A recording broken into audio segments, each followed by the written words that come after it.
트럼프 전 대통령은 집권했을 때 파리 협약에서 탈퇴했죠. 바이든 현 대통령은 집권하자마자 미국이 돌아왔다 이렇게 외치면서 기후 협약에 다시 들어갔고요. 그리고 바이든 정부는 기후와 일자리를 연계시킨 정책들을 추진을 했고 2032년까지로 예정된 관련 투자 액수가 1조 달러에 이를 것으로 추산이 됩니다. 정부가 주도하는 직접적인 지출만이 아니라 예를 들면 청정기술이나 아니면 화석연료 부문에서 일하고 있는 사람들이 재교육 프로그램 이런 것들에 대한 온갖 세금 면제 혜택까지 포함하면 이 녹색 기술을 향한 바이든 정부의 구상은 그야말로 전방위적입니다. 한국에는 무역 압력으로 다가오기도 했지만 미국 입장에서 바이든 정부가 핵심 치적이라고 꼽고 있는 것이 2022년의 인플레이션 감소법입니다. 이 법 때문에 미국의 기후 대응 속도가 2배로 빨라질 것이다. 미국 언론들은 그렇게 분석을 하고 있고요. 2030년까지 탄소 배출량을 2005년에 절반으로 줄이겠다. 미국 정부의 약속에 비하면 조금 못 미치기는 하지만 미국이 중국에 이어서 세계 2위의 온실가스 배출국이라는 걸 생각하면 역사적인 노력이 아니냐 이런 평가가 나오기도 합니다. 문제는 바이든 정부의 드라이브가 계속 이어질 수 있느냐는 겁니다. 트럼프는 기후 대응의 필요성 자체를 좀 무시를 하고 있죠. 트럼프가 백악관에 다시 들어가는 순간에 미국이 돌아왔다는 바이든의 선언은 4년간의 해프닝 정도로 끝나고 미국은 다시 파리 협약을 내팽개칠 것이 거의 분명합니다. 트럼프는 대통령의 행정적인 권한을 이용해서 기후 규제 줄이겠다. 그리고 연방정부 차원에서 석유와 가스 생산 더 늘리겠다. 이렇게 큰 소리를 치고 있습니다. 방안에 트럼프가 있다. 이런 얘기 제가 이번에 뉴스들 보면서 참 재밌었는데 마스크를 의무적으로 쓰게 할 거냐 말 거냐, 봉쇄를 해야 하느냐 말아야 하느냐, 나라마다 대응이 제각각이었죠.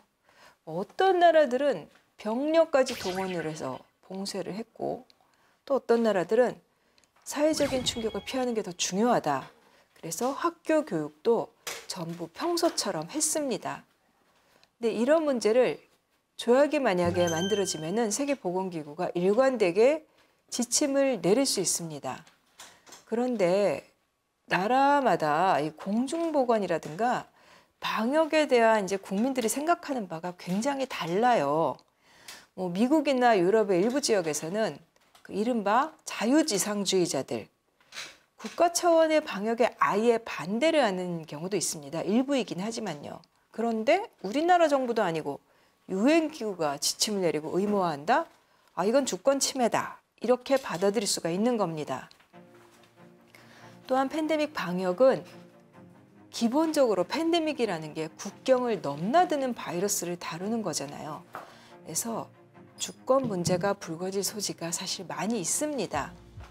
예를 들면 코로나19 확산 초반에 유럽에서 가장 먼저 큰 타격을 받은 나라가 이탈리아였죠. 당시에 이탈리아는 중국과 이탈리아 간의 항공편 폐쇄하고 중국인들의 입국을 막는 식으로 대응을 했습니다. 방역에 전혀 도움이 되지 않았죠. 그럼에도 불구하고 국경 통제, 이것은 주권 국가가 알아서 할 일이다. 유엔기구가 간섭해서는 안 된다.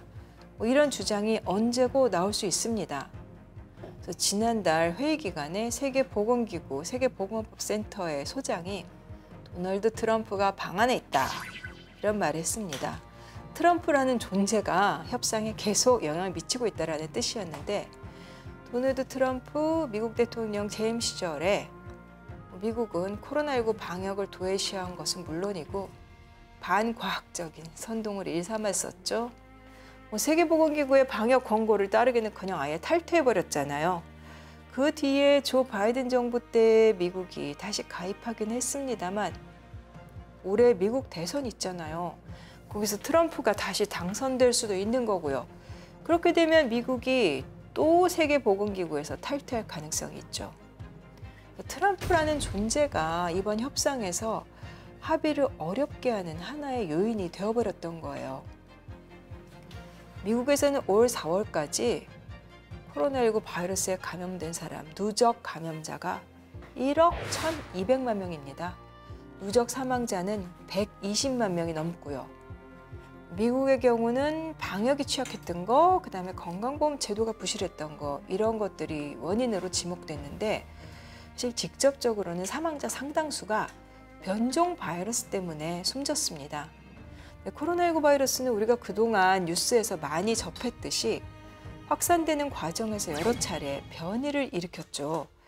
그래서 더더욱 정보 공유와 국제적인 협력이 중요한 겁니다. 그런데 그렇게 많은 이들이 희생됐는데도 트럼프 재집권 때 미국의 방역이 어떻게 될 건가? 전염병이 어떻게 될 건가? 미국뿐 아니라 세계가 걱정해야 한다는 것, 이 자체가 참 씁쓸합니다. 1990년대 중반까지 미국과 이란은 그렇게 서로를 악마처럼 보면서 적대시했습니다. 근데 그 이후에 잠깐 미국과 이란이 화해하나 싶었던 때도 있었어요. 이 관계가 풀리기 시작한 게 1997년 이란의 그 개혁파 모하마드 하타미 대통령이 집권하면서부터였습니다. 이제 유엔 총회에서 문명의 대화를 주장하면서 이제 미국에서 인기를 끌었던 문명의 충돌 주장을 정면 반박했었죠. 이 하타미 대통령이 경제 사회적인 개혁을 추진하면서 당시 미국의 빌 클린턴 행정부하고 거리를 많이 좁혔더랬습니다. 그런데 이란 내 보수파들의 반발이 또 만만찮았고 2005년에는 그 혁명 수비대 출신인 강경파 마흐무드 아흐마디네자드가 집권하면서 이 서방과의 해빙 무드가 크게 후퇴해버립니다. 특히 이 시기에 미국에는 정권이 바뀌어서 이라크 전쟁, 아프가니스탄 전쟁을 일으켰던 조지 W. 부시 정권이 들어서 있었죠. 부시는 이미 2002년에 국정연설에서 이란을 이라크, 북한과 함께 악의 축으로 규정해서 굉장히 많은 논란을 불러일으켰죠. States like these and their terrorist allies constitute an axis of evil, arming to threaten the peace of the world by seeking weapons of mass destruction. These regimes pose a grave and growing danger. 2002년에 미국에 망명한 그 몇몇 이란인들이 이란이 핵무기를 개발하려고 하고 있다 이렇게 의혹을 제기를 합니다. 원래 이 사람들이 누구냐면 이란에서 활동하던 이제 무자히딘 할크 인민전사라고 부르는 이제 좌파 반군 조직이 있었어요. 근데 이란 정부의 탄압을 받고 일부가 외국으로 이제 추방이 됐는데 이 사람들을 이스라엘 정보기관이 포섭을 해서 이란 핵 의혹을 제기하게 한 거예요. 그러면서 이란은 더 심한 이제 경제 제재를 감수를 해야 했던 거죠. 근데 이 아마디네자드 이란 대통령은 아주 이제 거친 언사로 굉장히 유명했는데 이스라엘을 지도에서 지워버려야 한다. 이런 말까지 했었죠. 근데 이 사람도 결국은 이제 2013년에 중도 온건파 하산 로하니에게 정권을 내줍니다. 이 전임 대통령이죠. 최근에 사망한 라이시의 전임 대통령. 이제 정치적, 경제적으로 이제 고립이 너무 길고 그래서 이제는 좀 버틸 수 없게 되니까 최고 지도자인 알리 하메네이의 동조 아래 서방과의 핵 협상에 적극 나선 거죠. 이때 또 미국은 버락 오바마 정부로 바뀌어서 오바마 정부도 역시 그 전임자 부시가 벌였던 이라크 전쟁이라든가 당시 이렇게 세계를 굉장히 가슴 아프게 했던 시리아 내전이라든가 또 그 극단 조직이죠. IS, 이슬람 국가. 여기와 이제 전쟁, 5만 가지가 이제 겹쳐져 있다 보니까 이런 것들을 해결하려면 이렇게 중동의 꼬인 실타래를 풀려면은 어쨌든 거기서 덩치 큰 이란과의 관계를 풀어야만 했던 거예요. 그래야 다른 지역에서 좀 미군도 빼낼 수 있고 하니까. 그래서 2013년 9월에 이게 유엔 본부가 미국 뉴욕에 있는데 거기는 미국이라고 안 하고 그냥 유엔 본부는 유엔 관할권이라서 방미라고 할 수는 없지만 아무튼 미국 땅에 가긴 간 거죠. 그때 하산 로하니 이란 대통령이 유엔 총회 참석차 이제 뉴욕에 갔는데 이때 오바마 대통령하고 이제 역사적인 통화를 합니다. 그리고 그해 말에 양측이 이 핵협상의 큰 틀에 이제 잠정 합의를 했습니다. 그리고 2015년 7월 핵 합의가 이뤄집니다. 포괄적 공동행동계획 JCPOA라고 하는 이제 협정이었죠.